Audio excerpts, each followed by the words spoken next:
Fijándonos en el contexto de la reforma agraria en el Perú, nos preguntamos, ¿fue beneficiosa?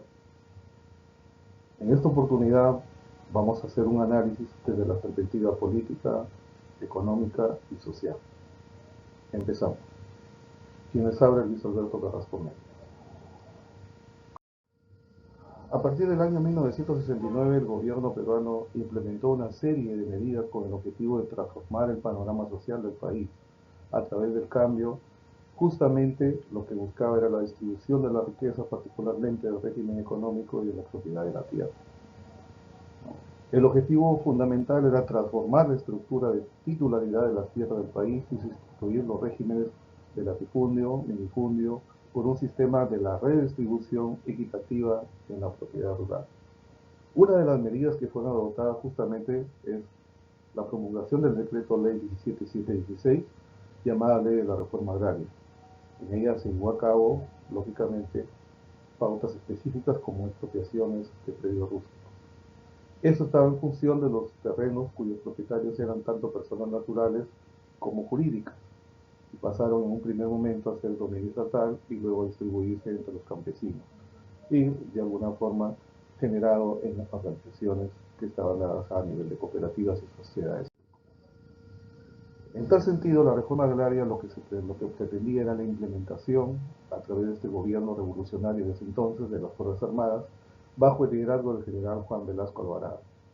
El objetivo principal era eliminar la oligarquía terrateniente, evitar insurgencias, mejorar la productividad y las condiciones de vida de ese entonces del campesinado.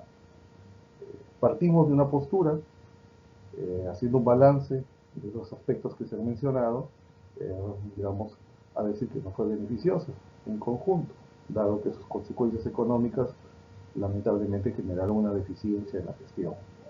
Si bien la reforma tuvo avances importantes en el plano social y político, en conjunto no fue beneficiosa. Estos años de reforma, ¿no?, donde vamos a poder observar, por ejemplo, en el aspecto político, si bien es cierto, se llevó a cabo una ampliación de la ciudadanía y del limitamiento del poder oligárquico, vimos que se generó desarticulación en la oligarquía rural. Sin embargo, se dio alguna ampliación de lo que es la participación del campesinado. Esto generó que de alguna manera evitar mayor arraigo de ese entonces, que empezaba a ser lo que es la parte del Sendero Luminoso, y la integración política de algunos sectores que estaban excluidos, ¿no? Entonces la reforma agraria, se puede decir, logró un objetivo clave, es articular el poder de la élite de terratenientes que había controlado durante décadas las principales decisiones que tenía el país. Y con eso se daba un paso hacia una democracia inclusiva, integrando a sectores que estaban relacionados al campo rural, ¿no?, y que históricamente se encontraban marginados. Sin embargo, mencionamos en el aspecto económico, eh, se vio un fracaso productivo y una desarticulación, lamentablemente, del agro, ¿no? En ello podemos ver que las cooperativas que estaban de alguna manera con respaldo estatal, su reflejo se vio ineficiente, las que fueron reemplazadas por haciendas, ¿no?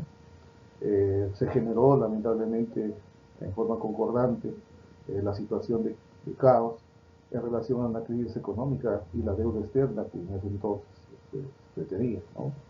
Y sumado a la burocracia y la ineficiencia estatal, ¿no?, que lamentablemente podemos decir que la reforma agraria representó un rotundo fracaso.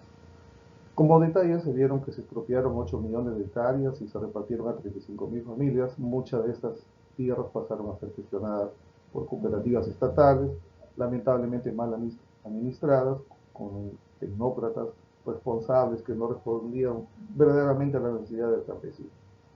Y mantener grandes unidades productivas bajo el control estatal, lamentablemente se perdió la eficiencia y lamentablemente también la parte de la cadena de la producción. Esto de alguna manera generó que al liberar al campesinado de formas de servidumbre, amplian sus derechos políticos, el Estado promovió una participación ciudadana y contribuyó a la estabilidad política posterior. Pero sin embargo, vemos que la burocracia lamentablemente fue, y la ineficiencia estatal generaron una situación de caos, ¿no? La parcelación se llevó a cabo espontánea, lamentablemente se generó algunos minifundismo, ¿no? El retroceso se generó en lo que la parte del agro, ¿no? Y vemos particularmente algunas personas estudiosas desde entonces, que la imposición de precios bajos para los productos del campo por un intento de beneficiar a las ciudades terminó por arruinar el agro. Y esto provocó lamentablemente una caída de la rentabilidad y la producción, ¿no? Y lamentablemente aumento de la pobreza rural. En el aspecto social se dio un despertar de conciencia, pero lamentablemente se generó un conflicto estructural. En principio vemos que aquí hubo acceso a los derechos políticos para ya la parte del campesinado, no hubo una mejora concreta, lamentablemente, de la calidad de vida, y el modelo que se había establecido se generó el rechazo, en este caso, al espacio de la parte cooperativa, ¿no? Este impacto, lamentablemente, no fue del todo positivo, digamos que fue una situación ambivalente, porque por un lado la reforma dio visibilidad al campesinado, promovió cierta autoconciencia de clase, generó esperanzas, eso sí, de la justicia social. Sin embargo, el modelo impuesto no fue realmente participativo. Las cooperativas no ofrecieron una autogestión ni se vio reflejada una prosperidad, lo que provocó un descontento, ¿no? Provocó un descontento, finalmente la toma de tierra de los mismos beneficiarios que no optaron por parcelas individuales, ¿no? Pero esta situación condujo a qué cosa? A un minifundismo, ¿no? De tal manera que se articuló la economía, ¿no? El sector de alguna manera repercutió, en este contexto no se avanzó en lo que realmente se pretendía y se profundizó más bien las desigualdades, lamentablemente a nivel estructural, ¿no? Y de alguna forma, pues, haciendo un balance general, digamos, a las conclusiones, desde el plano político y social se lograron algunos avances significativos.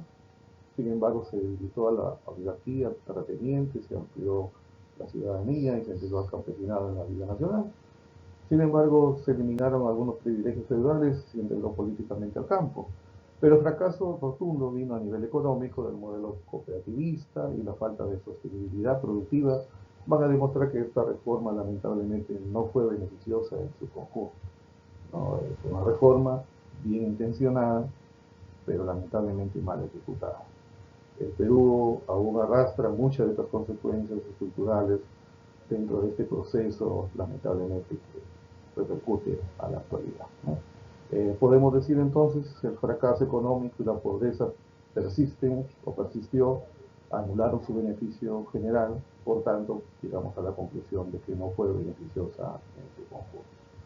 Si nosotros queremos de alguna manera reflexionar, ¿no? Meditar de esta situación histórica que se llevó a cabo, eh, más allá de juzgarla como un éxito o un fracaso, debemos aprender de nuestros errores para formular políticas agrarias verdaderamente inclusivas y que sean eficientes para el desarrollo de nuestro país. Hemos consultado algunas bibliografías